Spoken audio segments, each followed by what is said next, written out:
c'est celle des organisations de la société civile qui militent en faveur des droits des femmes.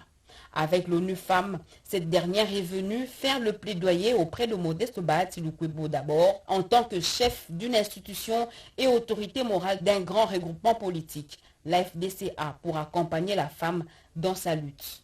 Cette dynamique plaide auprès des institutions du pays pour les renforcements des mesures législatives, réglementaires et politiques pouvant accroître la participation des femmes à la vie politique et aux instances des prises de décision dans la gestion de la République.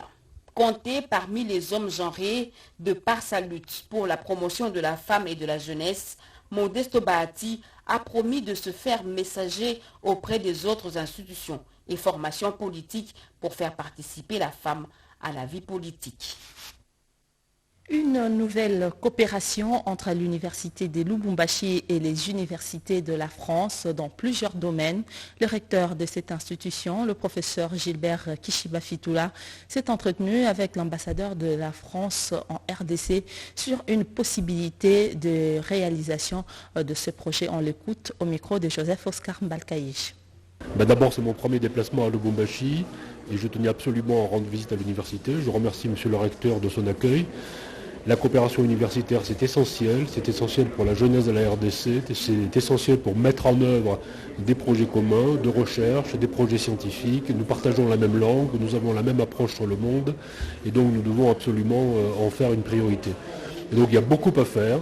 Et donc, grâce à M. le recteur, nous avons eu une réunion de travail avec les différents doyens de faculté qui ont pu me faire part de leurs besoins. Et donc, tout ça a bien été noté et c'est le début d'un processus de travail. De ma part, en tout cas, la conviction, comme je l'ai déjà dit, que les coopérations universitaires sont essentielles et sont centrales. Et puis, on va travailler entre partenaires, on va voir ce qui est possible. Mais c'est immense, hein. Je veux dire, la tâche est absolument immense. Donc, il faut procéder par priorité. Et après, ce sont des questions techniques. Voilà.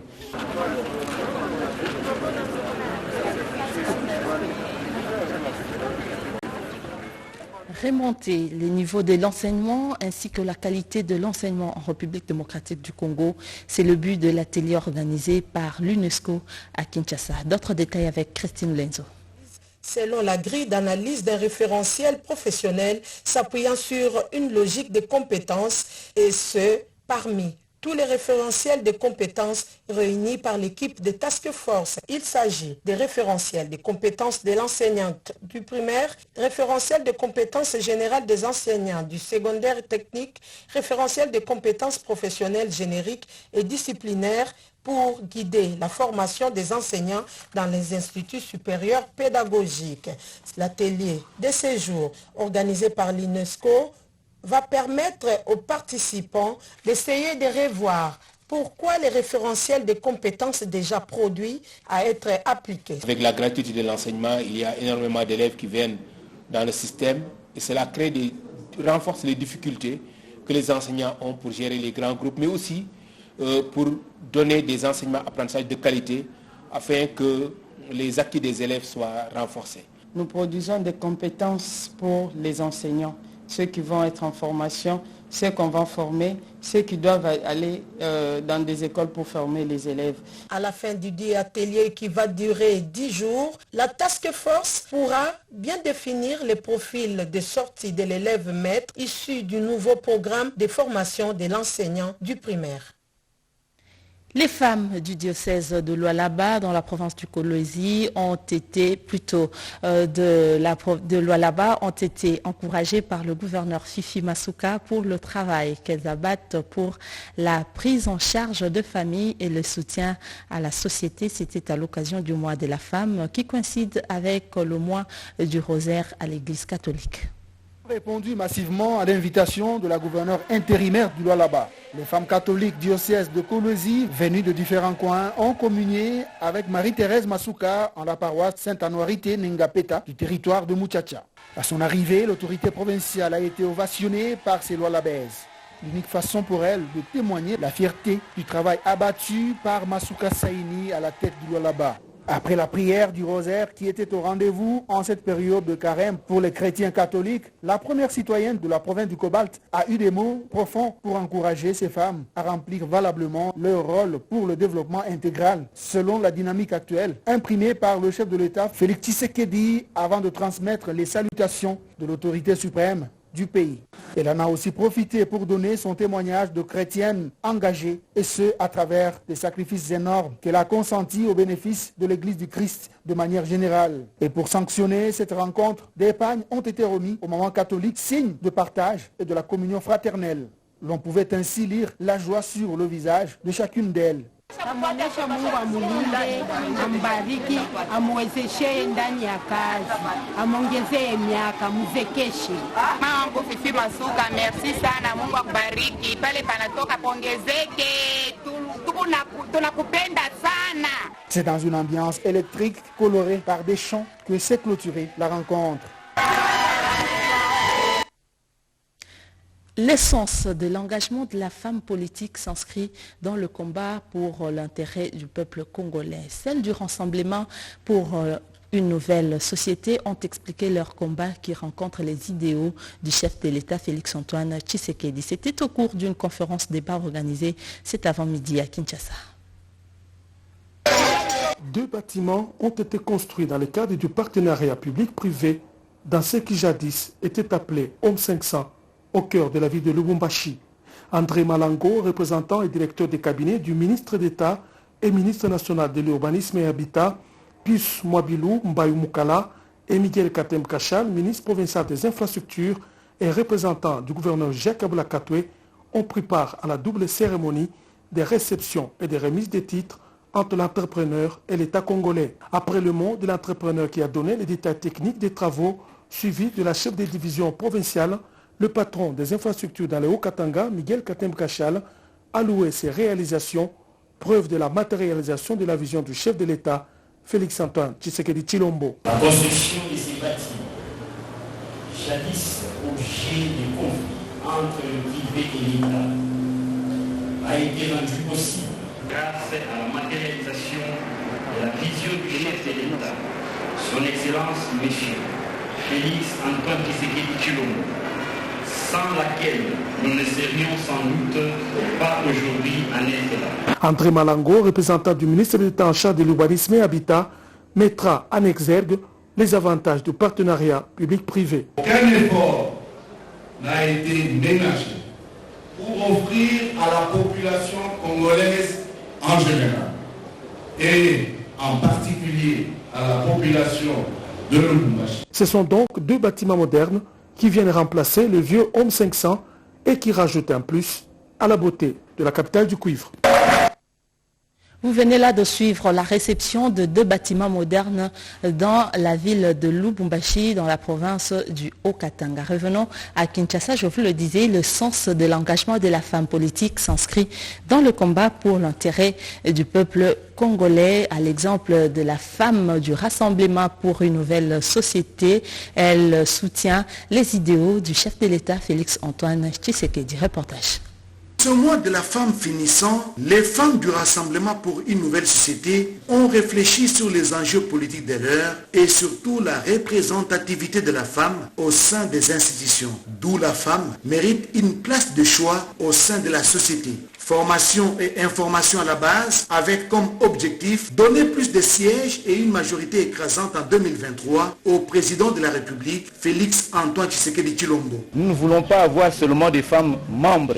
Nous voulons avoir des femmes qui ont des ambitions, les femmes qui doivent postuler et les femmes qui doivent briguer des mandats politiques pour que le RNS, la parité qui est en train de prôner le chef de l'État, que le RNS montre aussi à face du monde que nous tenons absolument à ce qu'il y ait parité. Une conférence débat sur la sensibilisation de la femme à l'engagement politique a été organisée sous le thème « L'essence de l'engagement politique de la femme dans la promotion du gender ». Cette matinée de réflexion s'est clôturée sous une ambiance de fête. Une infirmerie en milieu scolaire est une nécessité pour une prise en charge primaire en cas de maladie des enfants à l'école. Le P4 Matongé vient de se doter de ce service médical pour le premier secours, dont des anciens stagiaires de la JICA. Reportage Diane Balaka Bobeteinga et Papimboma. Une action de plus pour l'association des anciens stagiaires de la JICA. Après la gestion de déchets à l'école Boukeleyali la semaine dernière, c'est la matérialisation du projet infirmerie en milieu scolaire. Les P4 au Matongé en est le premier bénéficiaire. Une action rendue possible avec l'appui de la JICA. Aujourd'hui, c'est les soins à l'école, les soins de premier secours. Et comme les élèves viennent de le dire, école gratuite, soins de secours gratuits aussi.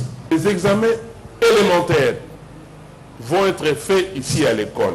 La contribution de la JICA se résume en matériel médical et autres médicaments pour assurer le premier soin des élèves à l'école en cas de besoin, avant d'autres analyses approfondies. En précision de Shimbata, représentant résident de la JICA. Le Japon, nous avons le programme prioritaire de coopération avec la RDC, dont la santé est un des plus grands programmes. D'autres composants de notre programme importants, c'est le stage et programme de formation au Japon à distance. C'était une journée agrémentée par des scénettes et des chants présentés par les élèves pour démontrer l'importance de premiers soins de santé, car le soin à l'école sont importants et l'existence d'une infirmerie est indispensable pour la prise en charge des enfants et des adolescents. Un document essentiel à la disposition du gouvernement congolais. Il s'agit de comptes nationaux définitifs. Ces documents retracent les statistiques de l'évolution de l'économie du pays durant la période allant de 2005 à 2019. Produit par l'Institut national de la statistique, il a été présenté au cours d'un atelier qui a réuni les experts de l'administration publique de l'État. Nadine Yangou nous en parle. Les statistiques contenues dans cette publication sont la référence officielle en matière des statistiques des comptes nationaux en termes d'investissement, de santé, de revenus national et des productions intérieures. Cette importante publication résultante d'un sens managérial remarquable du staff dirigeant de l'INS avec le concours de comptables nationaux et l'appui des experts internationaux du Fonds monétaire international qui couronne les efforts incommensurables fournis par cette institution afin de combler les retards en matière de statistiques des comptes nationaux. Le directeur général Serge Bokouma Onsiti, qui tient à redorer l'image de l'Institut national des statistiques, explique l'importance de ces documents. Le pays a aujourd'hui la série des comptes définitifs de 2005 à 2019. Ça permet d'estimer ou de calculer la production nationale en termes de PIB, les revenus nationaux, et ça nous donne des indications sur l'évolution économique du pays. Et nous demandons à chacun de les utiliser pour les besoins de ces services.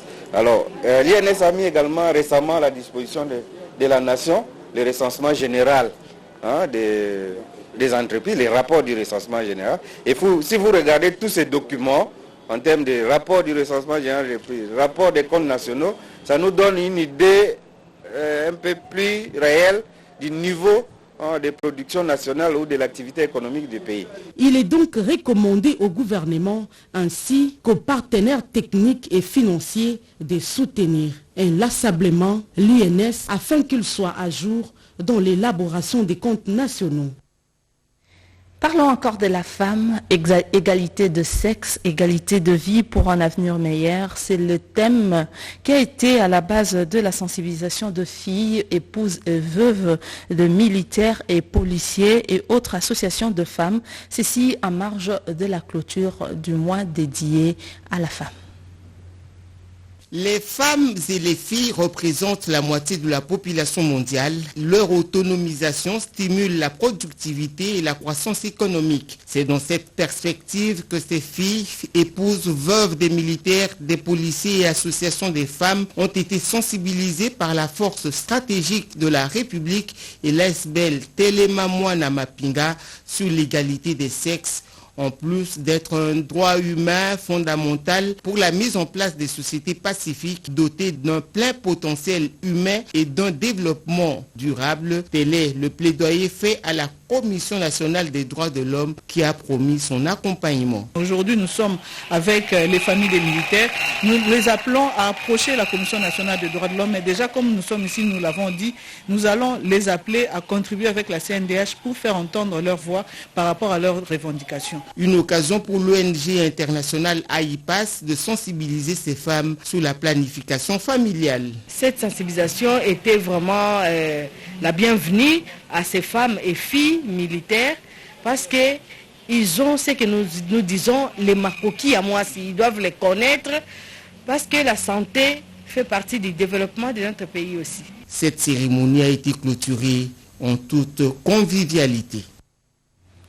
Quantifier l'apport de la RDC dans la culture africaine à travers le rassemblement de toutes les civilisations, c'est l'un des objectifs de la tenue prochaine à Kinshasa de la 2e édition du Festival culturel africain Zouri. Un forum culturel parrainé par la Fondation Denise Nyakero Tshisekedi. Le lancement des activités préparatives est intervenu cet après-midi à Kinshasa, comme nous fait dire Pierre Saïdi.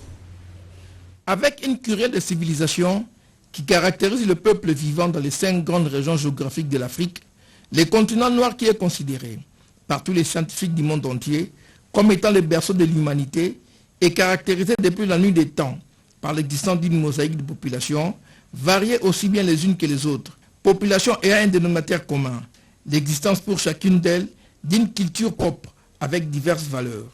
La panoplie de toutes ces cultures dans les processus de la mondialisation, sont appelés à cohabiter pacifiquement en remplissant l'un des axes phares de la Charte des Nations Unies qui prend les acquis positifs d'une diplomatie culturelle efficace. Cet aspect des choses constitue l'un des objectifs concrets à même de justifier le lancement à Kinshasa, capitale de la République démocratique du Congo, et c'est sous le haut patronage de la Fondation Denise Nyakero Tshisekedi, de la 2e édition du Festival culturel African Zouri, après la première édition, tenue l'année passée à Addis Abeba en Éthiopie. Une des voies efficaces pour rassembler les peuples africains autour de la culture et faire voyager culturellement les Congolais en Afrique. J'aimerais bien attirer l'attention du gouvernement. Je suis en train de relever ce défi à faire venir plus de 100 personnes qui vont intervenir dans ce festival. À travers le festival African Zouri, le gouvernement congolais quantifie l'apport de la République démocratique du Congo dans la pluralité et la diversité culturelle africaine. La 2e édition du Festival culturel African Zouri aura lieu pendant 3 week-ends successifs du mois de juin prochain à Kinshasa, avec l'organisation de 7 événements culturels en itinérance, parmi lesquels la musique, la peinture, l'art culinaire, la danse, l'habillement, l'histoire et le patrimoine, diversité culturelle qui viendront de 5 grandes régions africaines. Une séance de travail entre les femmes du ministère de l'Habitat et les architectes belges. La raison de cette rencontre, c'est dans ce reportage. Profitons de ce mois de mars dédié à la femme. Une délégation belge de l'Université libre de Bruxelles, conduite par la vice-doyenne de la faculté d'architecture, Madame Marcel Rabinowitz, a partagé les expériences sur une table avec l'Ordre national des architectes du Congo, représenté par Madame Francine Tsimbi Banze à Kinshasa, la capitale. L'objectif est de signer un partenariat, aussi aider la femme architecte de s'impliquer davantage en ce qui concerne la construction et l'architecture. Ce partenariat va aider davantage les parties à améliorer leur façon de travailler sur terrain et aider les populations d'avoir des habitats dignes de ce nom. Ce matin, on s'est rencontrés entre femmes avec nos invités qui sont venus dans la délégation de l'ULB pour partager entre femmes par rapport aux difficultés que la femme architecte rencontre dans son parcours professionnel et ainsi inciter aussi la femme architecte à s'impliquer davantage dans les questions qui concernent la construction et l'architecture. Nous voulons une grande implication de la femme architecte dans ce partenariat. Moi, je voulais remercier l'Union des femmes architectes du Congo de ce partage d'expériences intergénérationnelles déjà, et aussi de cette multiplicité de manières de pratiquer l'architecture et d'avoir partagé avec nous leurs expériences. Pour terminer la réunion, Marcel Rabinowitz a remercié l'Ordre national des architectes du Congo et a demandé la force dans le travail de chaque jour. Au ministère de Transport et Voies de Communication, la promotion dans l'égalité de sexe, le leadership équilibré est une détermination. Les femmes sont appelées à prouver par leur capacité intellectuelle au sein de l'administration du ministère. C'était au cours d'un atelier organisé à Kinshasa. Paulette Lomba, Fiston Mounouma pour le reportage.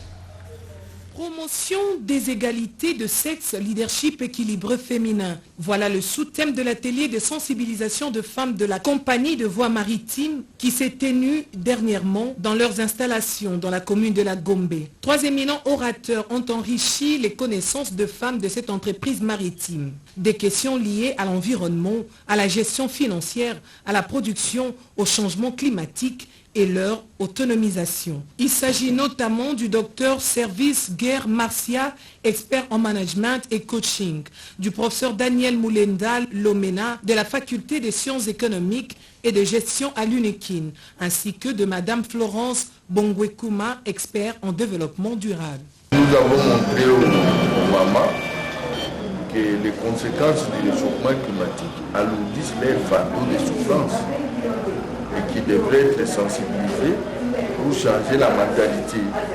Émilie Tsumbu, présidente de Femmes à la CVM, s'est dit satisfaite quant à la tenue de cet atelier. Comment prendre des dispositions? D'abord, nous devons prendre conscience. Parce que les catastrophes pour l'environnement et la gestion et l'autonomisation, c'est une prise de conscience. Sans la conscience de la femme, rien ne pourra se passer. L'autonomisation de la femme passe avant tout par la réussite dans la vie professionnelle, soit par les affaires, a conclu la présidente de la CVM. Le parti politique UDPS veut déjà rompre la chaîne de discrimination sur la femme. Il a organisé un premier forum pour la formation de femmes en vue de promouvoir l'égalité au sein, premièrement, du parti et dans la société congolaise en général.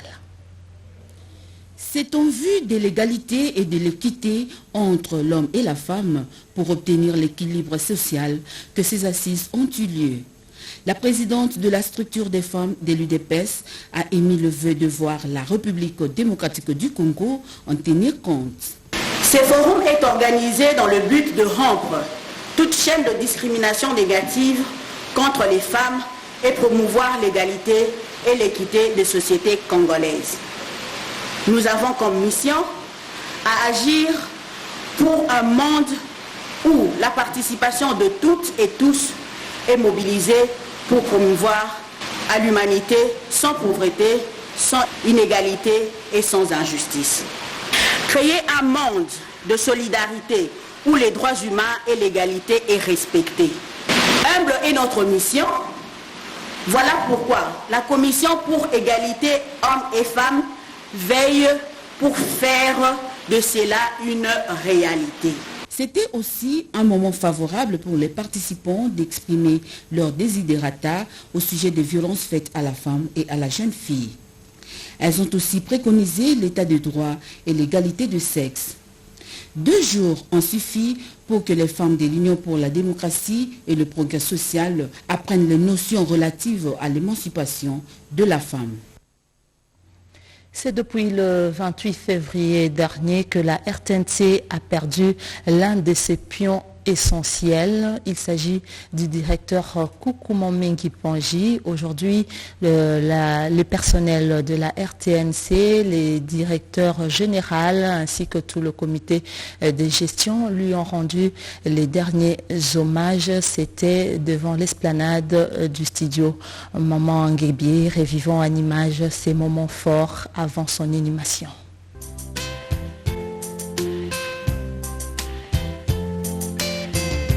Cette figure emblématique de la presse congolaise, vous ne la verrez plus jamais. Guillaume Sylvestre Koukouma Mengi Pangi, c'est lui que l'on appelait affectueusement Mwana Mama. Ordinateur, vieux Guillaume, tonton Sylvie, a tiré sa révérence le 28 février dernier suite d'une courte maladie. Directeur des infos TV de la RTNC, Mwana Mama, cette maladie assassine qui vous a arraché à la vie a causé d'énormes ravages dans le cœur de votre deuxième famille, car la RTNC est notre seconde famille. Engagé en 1983, l'illustre disparu a gravi les échelons jusqu'au grade de directeur où il a travaillé à la grande satisfaction de sa hiérarchie. Un départ brutal qui chagrine la RTNC, la direction des Infos TV, mais aussi votre famille biologique. Autant de professionnalisme et la gaieté dans la convivialité ont caractérisé votre passage au milieu de nous. Certains d'entre ceux qui ont côtoyé le directeur Koukou dans la vie professionnelle ou ailleurs ont tenu à lui rendre hommage par quelques témoignages émouvants où était exposée la dépouille mortelle de l'illustre disparu derrière les studios Maman Ngebi ici à l'RTNC. On a noté la présence de plusieurs personnalités dont les députés nationaux, la mère Mende Omalanga, Marie-Ange Lukiana, Geneviève Inagosi, les présidents du conseil d'administration de l'RTNC, Zéphiré Mamoko Mokampoul, les directeurs généraux à l'intérim de l'RTNC, Belide Bunga Vindu, les agents et cadres de l'RTNC, la famille biologique de l'illustre disparu, ainsi que les amis et connaissances. La mort est certes une fatalité, nous n'en pouvons rien. Estimés confrères, si vous étiez donné de revoir les dégâts émotionnels que votre mort a causé derrière, vous ressusciterez. Hélas, c'est du domaine de l'Éternel, Dieu Tout-Puissant, le Créateur, Père Céleste. Il est le temps et son maître, ses voies sont insondables. La douleur a été telle que personne ne pouvait contenir ses larmes. D'abondantes larmes d'ailleurs lorsque la dépouille mortelle de l'illustre disparu s'est dirigée vers la nécropole entre terre et ciel, après les absoutes selon la foi catholique assurée par M. l'abbé Darcien, prêtre de l'archidiocèse de Kinshasa. Frères, sœurs, collègues de service, amis et connaissances n'ont eu d'autre mot que de dire adieu directeur Guillaume Sylvestre Koukoumamengi Panji, adieu Mwana Maman, adieu Tonton Guillaume, adieu opinion, adieu estimés confrères. Que la terre de nos ancêtres vous soit douce. La seule possibilité pour nous d'exprimer ce que l'on ressent, c'est de faire ce que vous faisiez, le mieux dire aux autres ce qui se faisait ailleurs par vos conseils, que le destin nous prive désormais. Que c'est dur de vous dire, Ndawe Jempimo Mwanama va en paix. Nous vous avons porté dans nos cœurs, et cela à jamais.